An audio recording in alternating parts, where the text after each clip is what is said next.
Go ahead and turn to Psalm 37. I want to start into a series on this psalm that's going to take us a while. I don't know, quite a few Bible study nights. I was reading through Psalm 37 a while back. I don't remember exactly when, and I just noticed how profound a psalm it is and how much good instruction there is for us today in here. And I thought it would be worthwhile to step through this one. Some of the things that we're going to learn here in this psalm, it exhorts the righteous to not fret because of the wicked. We're going to talk about that one tonight. And then it also exhorts us to trust in God, to commit our lives unto Him. It teaches us to wait on the Lord. It teaches us the fate of the wicked, which is why we don't have to fret and worry about them, because it tells us where they're going and what their end's going to be. And it gives us the characteristics of a good man, which we can learn from.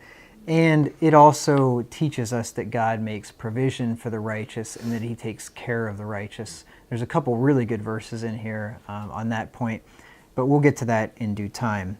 So what I want to do is just step through this verse by verse. And I guess when I say step through it verse by verse, we're just going to take one at a time and only verse 1 tonight, because there is a lot packed in this one. Psalm 37 and verse 1. It says, "Fret not thyself because of evildoers, neither be thou envious against the workers of iniquity."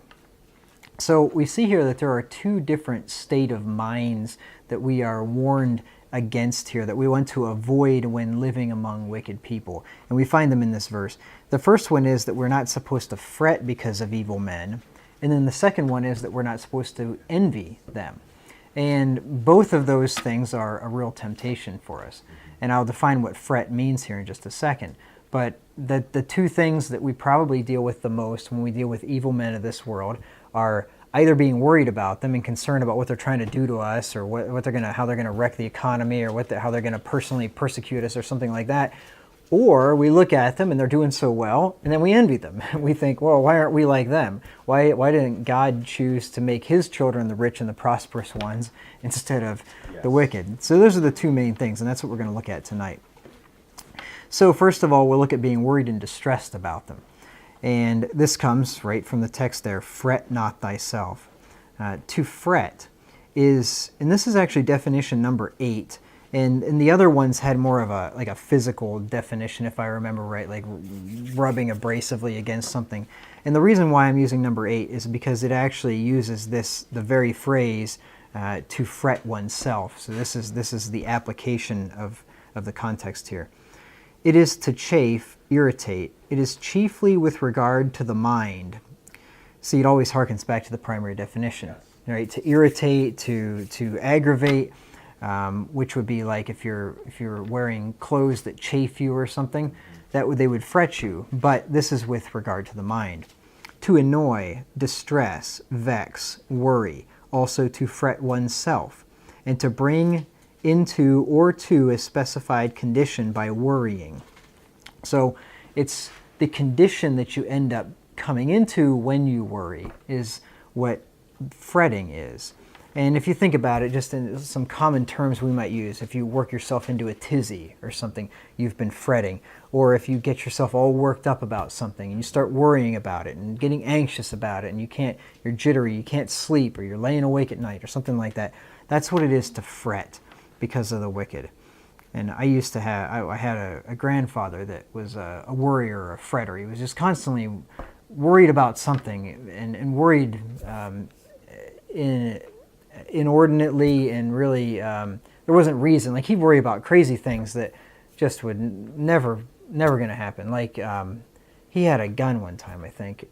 Somebody had given him a pistol or a revolver that was not transferred or something, and he just worried and worried and worried, and he finally went out and buried it in the field somewhere because he was just so worried that something was going to happen. He's going to get in trouble for this thing. And so unfortunately, he was a Catholic, so this verse probably wouldn't have done much for him, but he should have not fretted because of what he was concerned about.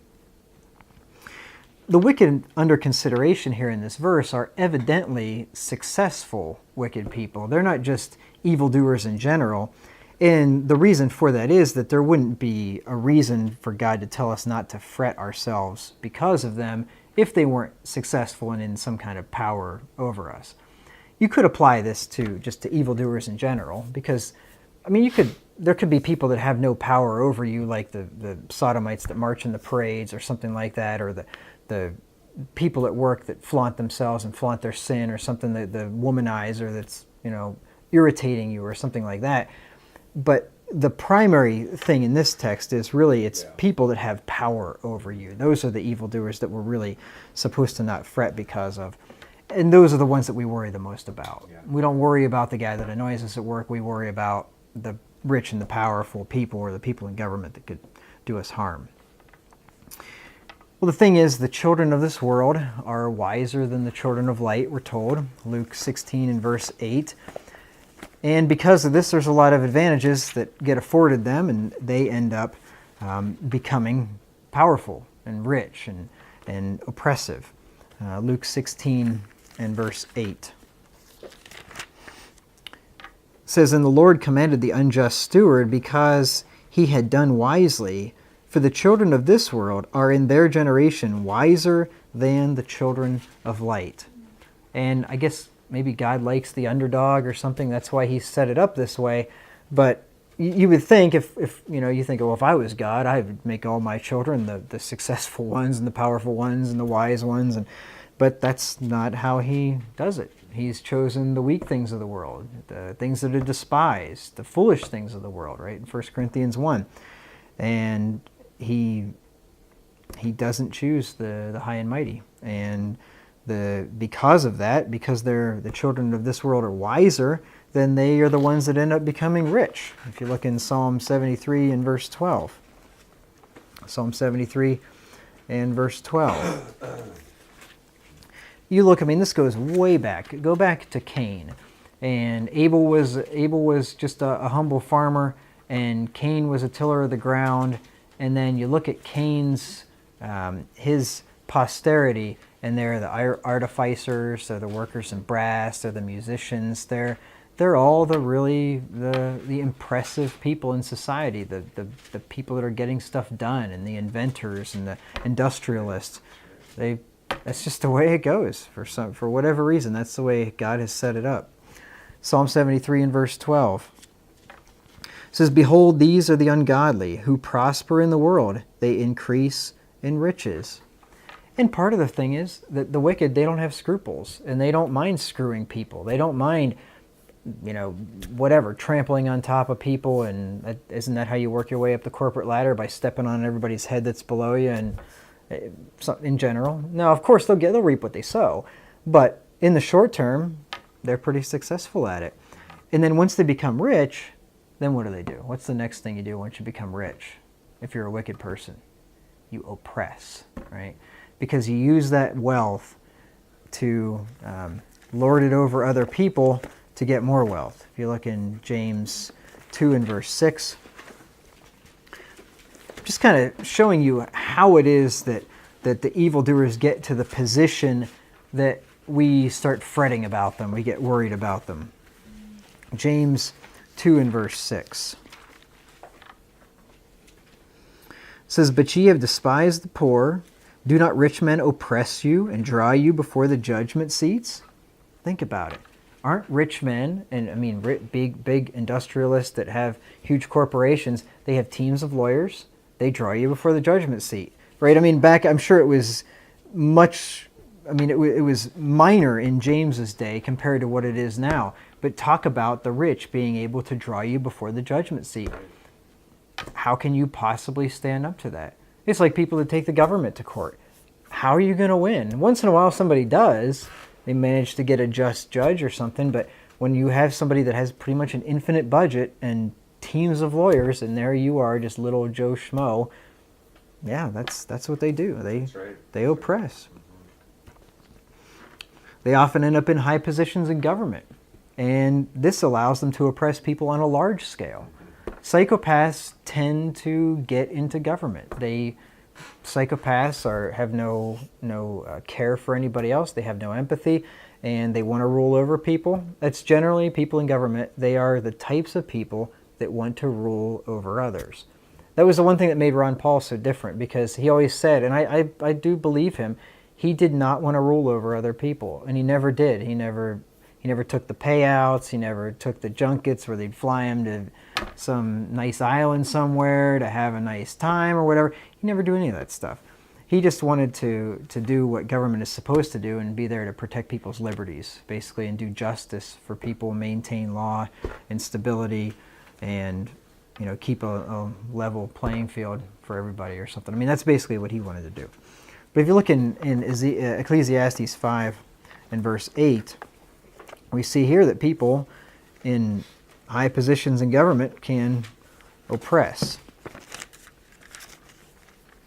It's one thing to be a titan in industry or something, and you can have a lot of power. But boy, if you can get into office and then you can have control over millions of people, there's a lot of incentive for that.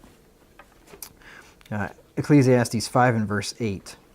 If thou seest the oppression of the poor, and violent perverting of judgment and justice in a province, marvel not at the matter, for he that is higher than the highest regardeth, and there be higher than they.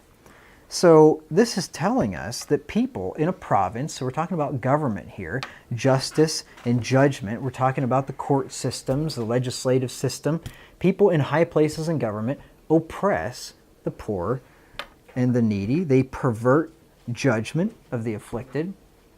It's like I heard a story of a guy one time. I think it was in New York City, and somebody busted into his car and stole his radio, and a cop was driving by, and they flagged him down, and they said, "Hey, my car just got broken into," and the guy's just like, "Oh, I'm sorry to hear that," and he just basically just drove on. Now let me tell you what, if the cop would have been driving by and sees some guy with an unpaid parking ticket, do you think he'd just shrug his shoulders and say, "Well, it happens"? No, I mean, boy, you'd be taken to, they would throw the full brunt of the law at you. They'd do anything they could. Violent perverting of judgment and justice in a province. And then what happens is, so you got the rich people that are wiser in their generation, and they work their way up, and they end up becoming rich and powerful. And then, if they don't get into the government, because maybe they don't want to, end up doing that kind of stuff, then they get in bed with the government. And then that's when they can really oppress, because then the government can grant them monopolies and things like that. And that's where monopolies become dangerous, and that's really the only true monopoly there can be, is whenever government grants a monopoly. You can't really have a monopoly on the free market, because other people, if you charge too much, if you get the whole market, then other people will just come in and they'll charge less, and then they'll take market share from you. But if the government grants a monopoly, then you're in trouble. And that's how they oppress. And so what do? Worry about it, fret about it, get angry about it, call our congressman about it? No, this is what the Bible's telling us. Don't fret about it. Don't worry about it. And we'll learn maybe next week and the week after, we'll learn why not to worry about it, because these people will not get away with it forever. God knows, God sees. The verse that we just read told us. When you see the violent perverting of judgment and justice in a province, marvel not at the matter, for he that is higher than the highest regardeth, and there be higher than they.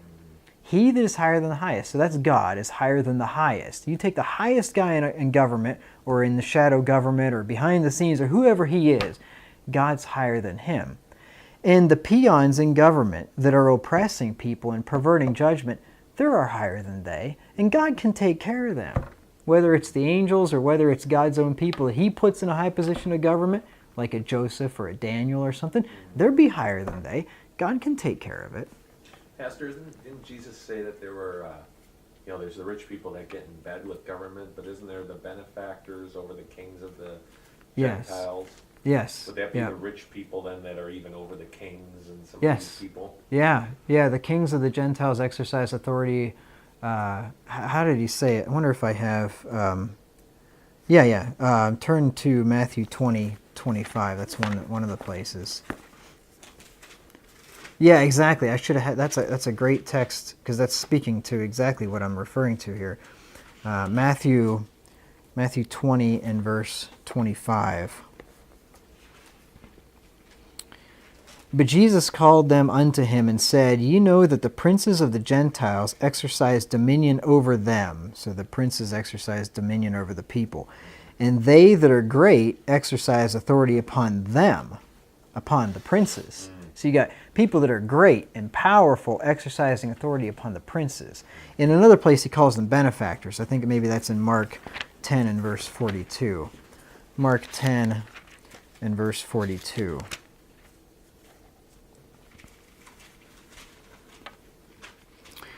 But Jesus called them to him, and said unto them, Ye know that they which are accounted to rule over the Gentiles exercise lordship over them, and their great ones exercise authority upon them. Okay, one more time. Let's go to Luke 22 and verse 25. I think this is where he says benefactors.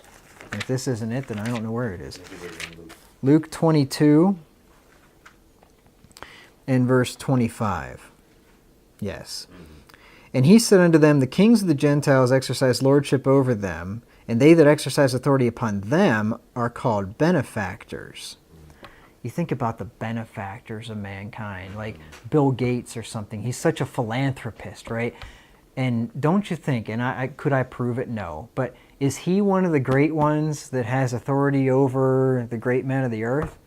I'm sure. Over the kings of the earth? I'm sure he is. I just saw a picture somebody just sent me, and it was back in, maybe it must have been a few years ago. It was with Obama.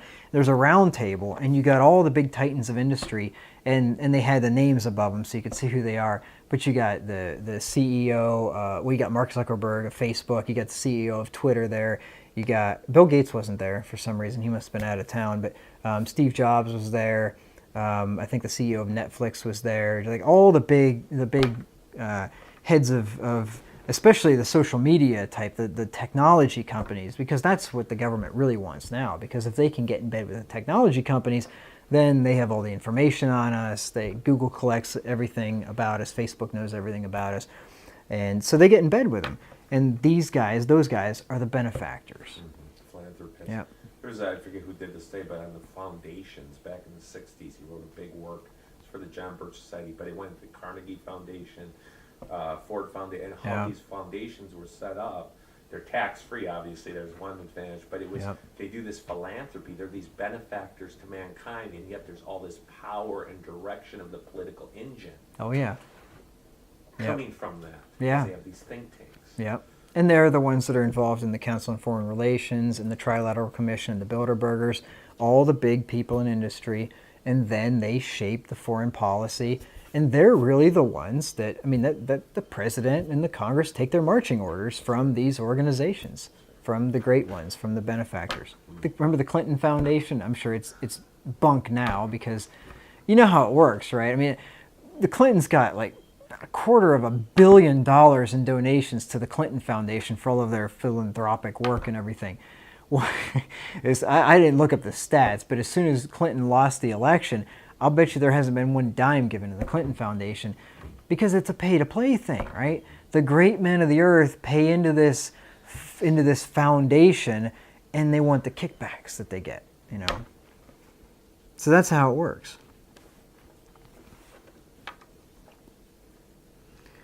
But the Lord will maintain the cause of the afflicted. Look at Psalm 140 in verse 12.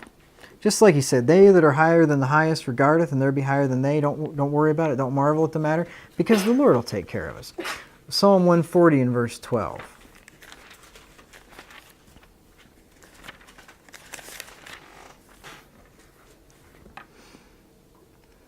It says, I know that the Lord will maintain the cause of the afflicted and the right of the poor.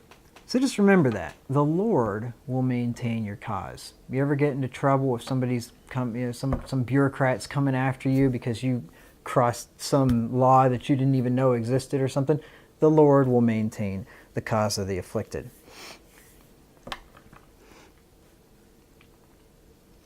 We're not supposed to worry about the wicked, the evildoers, or to fear them. Let me just give you some verses on this. Isaiah 51 and verse 7. Because, the picture that I just painted makes it sound pretty bleak, right? They seem like they have absolute control and absolute power. And, boy, some of those movies like Minority Report and the Bourne movies and all those movies, and I forget some of the other ones, but where basically like they're tracking you around and no matter where you go, they got cameras everywhere trained on you and they're following your cell phone and they got satellites and all this stuff. It's all there. I'm sure that I don't know if they can do it quite like they can in the movies. Maybe that's a little bit better than they can actually do it, or maybe not, I don't know. But the technology is there. And if they wanted to get you, they could get you. Easily, they could get you. So, I mean, do they want to get me because I'm a preacher of the gospel? I don't know. But if they wanted to, and if God wasn't there stopping them, they could certainly get me, right? And it's not like I really have anything to hide. I pretty much post everything that I've ever said on the internet. So if they want to get me, they could get me.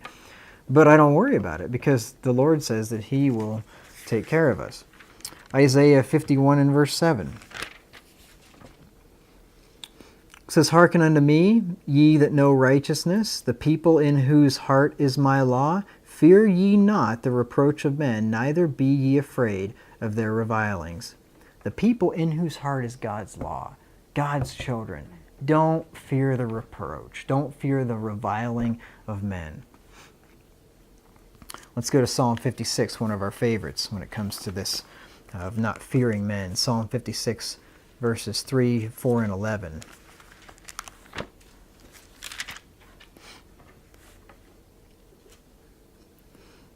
This is David whenever the Philistines took him in Gath. That's what the text there before the verse says. In Psalm 56, 3 and 4, David says, "What time I am afraid, I will trust in thee. In God I will praise his word. In God I have put my trust. I will not fear. I will not fear what flesh can do unto me."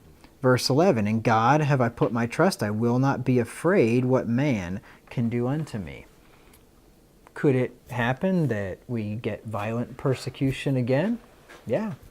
I mean, Christians have dealt with that throughout the centuries, through the Inquisition and the Crusades and horrible, horrible things where they were tortured and murdered and burned and drowned and all kinds of things. Could that happen again?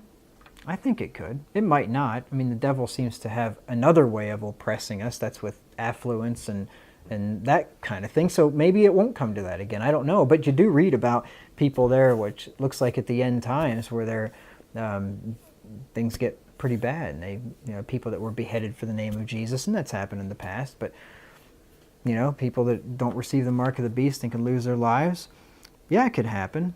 But remember this, it can only happen if God allows it to happen. They can't do anything to us that God does not first permit. So we don't need to be afraid of them. Look at Psalm 118 and verse 6.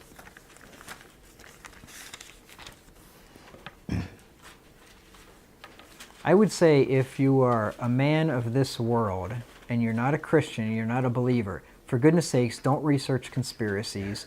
Don't try to learn about how evil this world is because it would drive you crazy. What would you do if you weren't a believer and if you didn't believe that there was a God? If you're an atheist, imagine that, and you don't believe that there is any justice, ultimately, they're not going to pay for the wicked that they do. It'd drive you crazy. Drives them nuts. Yeah.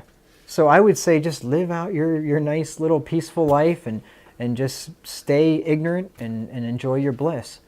Now, if you're a Christian, I wouldn't recommend getting heavily involved in it, but Jesus said to be simple, be wise concerning good and simple concerning evil. So we don't need to be completely ignorant, but we don't need to get too involved in it. But at least we can look at the evil around us and understand it a little bit and kind of understand what's going on, or try to.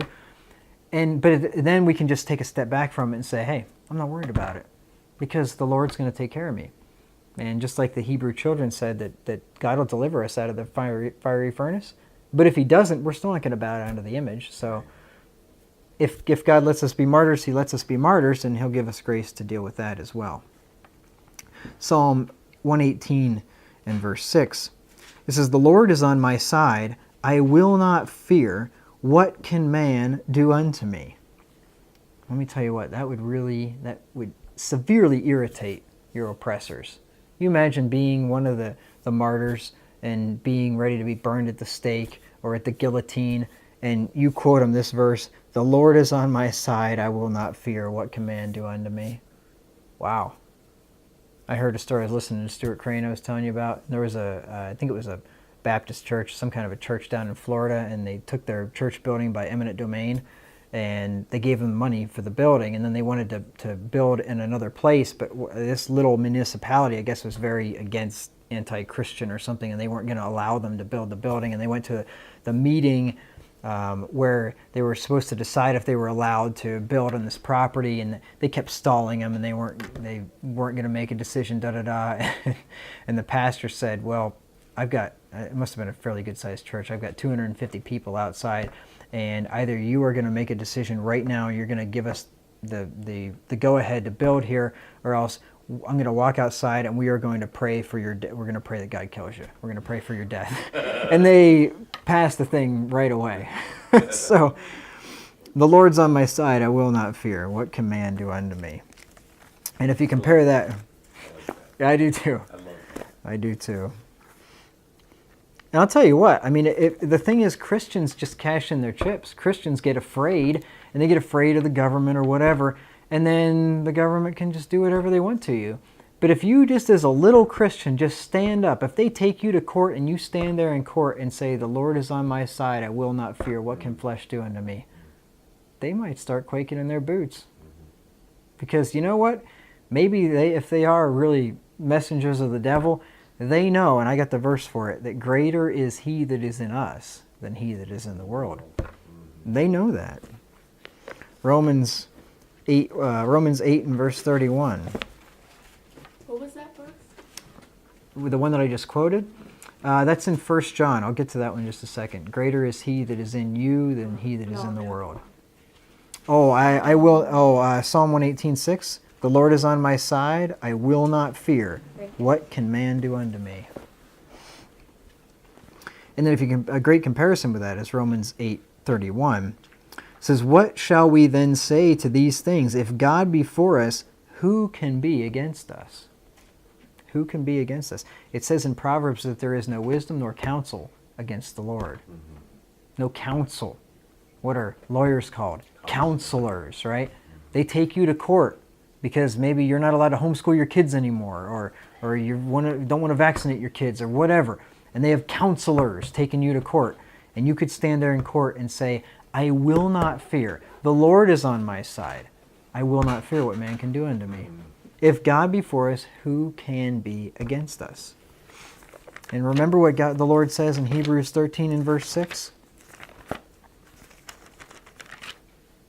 Hebrews 13 and verse 6, "So that we may boldly say, the Lord is my helper, and I will not fear what man shall do unto me." And I'll tell you, if you believe that, it's such a liberating feeling to just think, I don't care what happens. If they drag me into court, if they throw me into jail, if whatever they do to me, I don't worry about it. Because the Lord's on my side. What can flesh do unto me?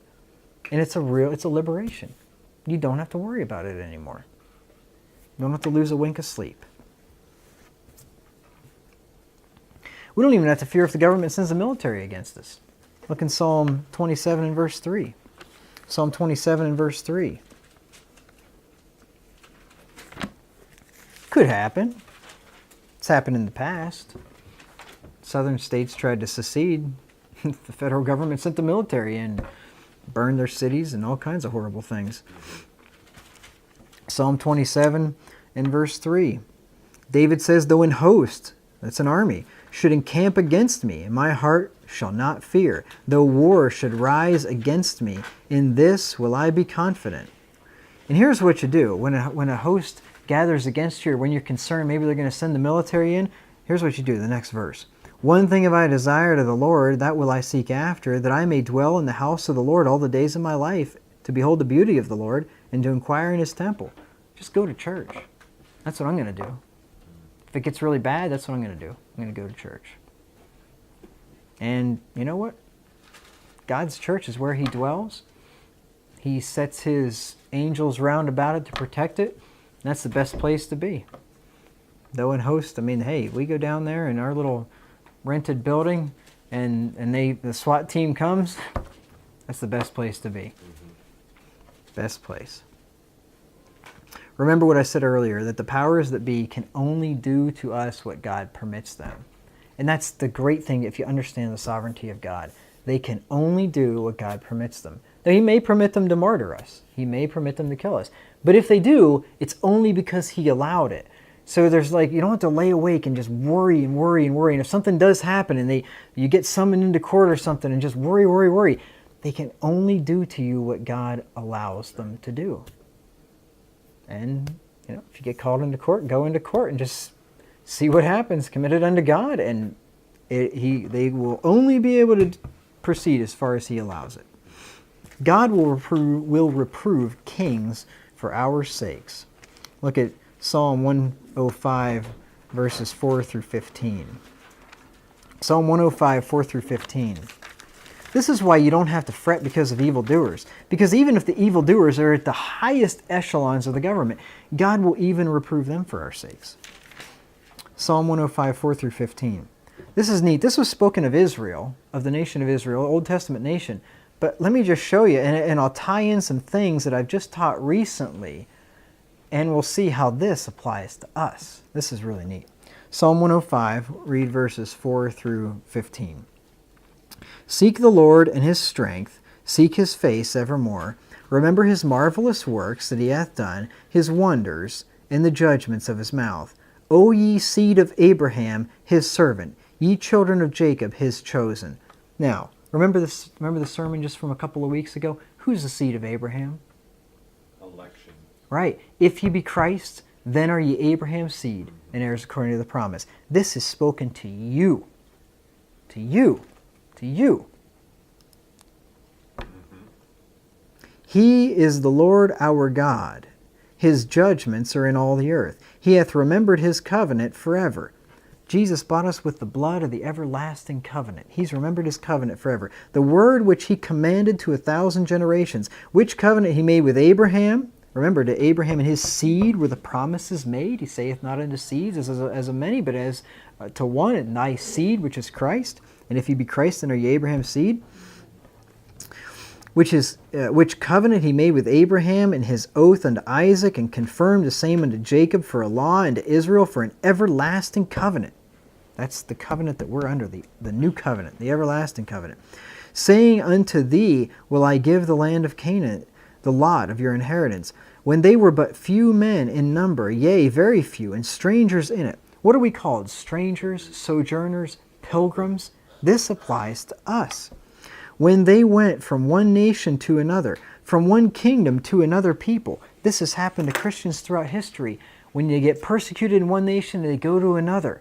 And they went through Europe, and then across the English Channel into England, and then over the sea, over to America. This is talking to us. He suffered no man to do them wrong. Yea, He reproved kings for their sakes, saying, touch not mine anointed, and do my prophets no harm. This is primarily spoken of the nation of Israel, but I just showed you it can so easily be applied to Christians under the new covenant. God reproves kings for their sakes. You think about it. I think America was that very thing. They were few in number, strangers. They went from one kingdom to another, and they go to America, and God provided them a place there. Now, I think the leaders were wicked, and they were Masons and all that stuff.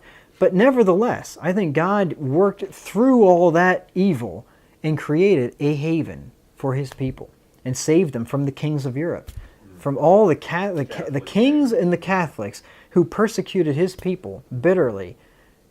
Kingdom to kingdom goes over here, and for a long time gave us a place of refuge. And now we're being persecuted again, and it looks like it. The Lutherans persecuted. Yes, they did. That's right. They So did. It wasn't just the Catholics, the Lutherans. No, that's right. The whore has many daughters. Luther was buddies with the Anabaptists until Luther established his own state church, and then Luther persecuted the Anabaptists. Did Calvin persecute? Oh, yes, he did. Yep, he did. Yep. Calvin, was it Servetus? I forget the guy's name. Now, he wasn't a Baptist, but Calvin had the authorities put him to death over a theological issue. I think he was said to have denied the deity of Christ or something. I don't know if he actually did. I'm not sure about that. But yeah, Calvin was a persecutor. Luther was a persecutor. They're cut from the same stock. It's Reformed Catholicism. Right. Even in the United States, the Anglicans, and I don't know about the Congregationalists, but the Anglicans persecuted the Baptists. And if you remember that study that we did on the Baptist church history, I think I read a quote in there, if I remember right, of some Baptists that were, they called it well whipped. Yes. Whipped so hard, whipped so much the blood ran down and filled up their boots, and the poor guy couldn't. I forget his name, but he couldn't sleep on his back for 2 weeks. He had to sleep on his elbows and knees, and They fined them till they couldn't pay anymore, Yep. and then they whipped them for Yep. it. Took it out of Yep. their hide. yep. Mm. And I think they whipped him because they wouldn't pay the fine. The one guy paid the fine, the other guy, somebody paid it for him, and then the third guy refused to pay the fine, and then that's when they whipped him. And so, yeah, I mean, they were even persecuted in this country, basically before Roger Williams and some of those guys really fought for religious liberty, and Rhode Island was established, the first state established under religious liberty. And so anyway, we have a lot to be thankful for our Baptist forefathers who went through a lot, that we have been able to enjoy the freedom that we can. We can overcome the evildoers because the Spirit of God that is in us is greater than the spirit of the devil in them. 1 John 4 and verse 4. 1 John 4 and verse 4.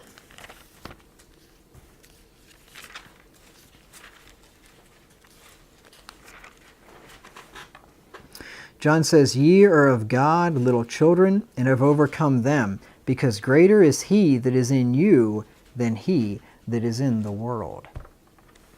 It may seem like the men of this world are powerful, and they have the prince of this world behind them, but greater is he that is in us. Now think about it. I mean, just think about Daniel, for instance. Here's little old Daniel. He's got the Spirit of God in him. He's got God on his side. And here is one of the heads of the beast, Nebuchadnezzar, comes down with all of his wrath against him, and he's going to throw him into, was it Nebuchadnezzar, or was it, it was the Medes and the Persians anyway. Whoever was the next king. I think was it Darius, or anyway, whoever the king of the Medes and the Persians were. He was going to come against Daniel, because basically he was forced to do so by these reprobates that made him sign the law. But anyway, the kingdom of Persia is coming down against Daniel, throw him into the lion's den. And greater is he that is in Daniel than he that is in the world. And Daniel's saved. Nebuchadnezzar before that with the Shadrach, Meshach, and Abednego. Throw him in the lion's den. Yep. You know? Or the fiery furnace. The fiery furnace, pardon me. Yeah. Darius. Yeah. Darius was the lion's den. There we go. Nebuchadnezzar with the fiery furnace. Mm-hmm. And greater was he that was in them than he that was in the world. Mm-hmm. And there's just so many examples of that throughout the scripture. Think about how many times they tried to kill Paul. Greater was he that was in him than he that was in the world.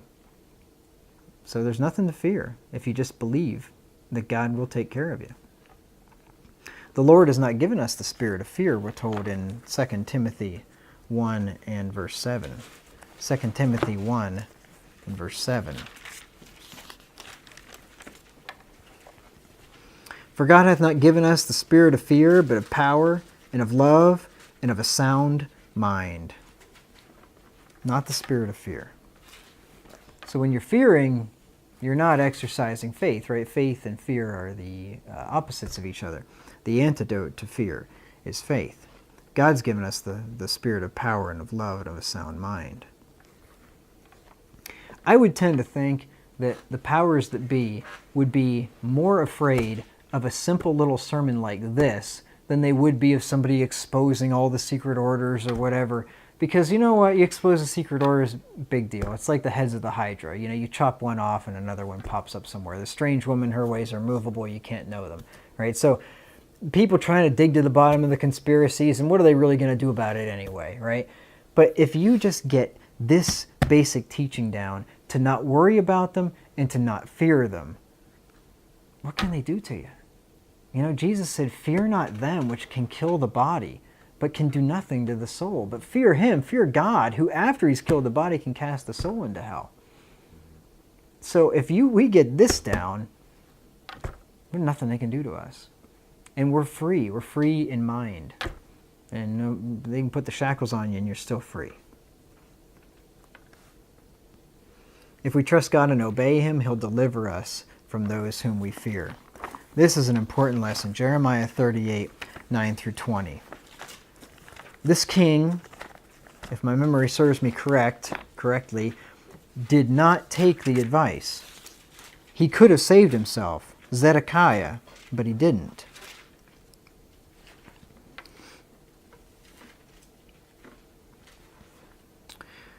Jeremiah 38, verse 19.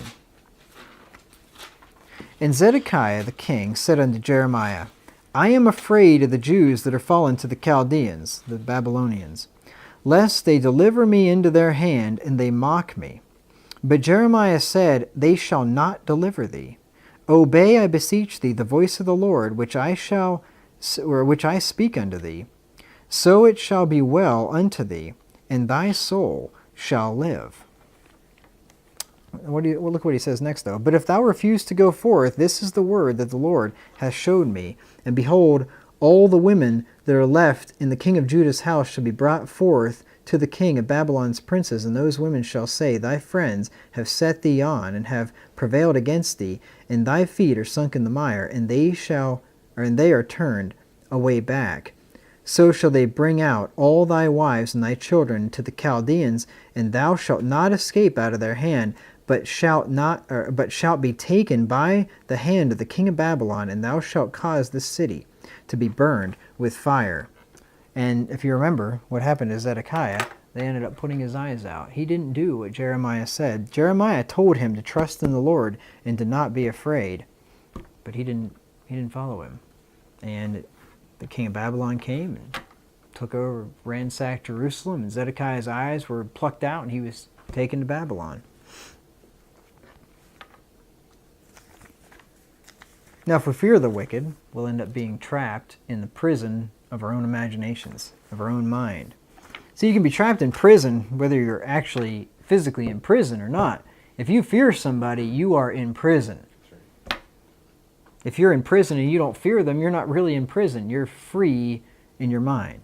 Proverbs 29 and verse 25.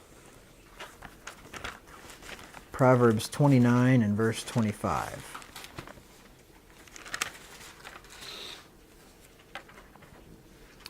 It says, The fear of man bringeth a snare, but whoso putteth his trust in the Lord shall be made safe. Fear of man brings a snare. If nothing else, it'll snare you in your own mind. You'll build up walls of fear that you can't see over. The Lord will give us the reasons for not fretting because of the evildoers later on in this chapter, and we'll get to those later. Let me just check the time.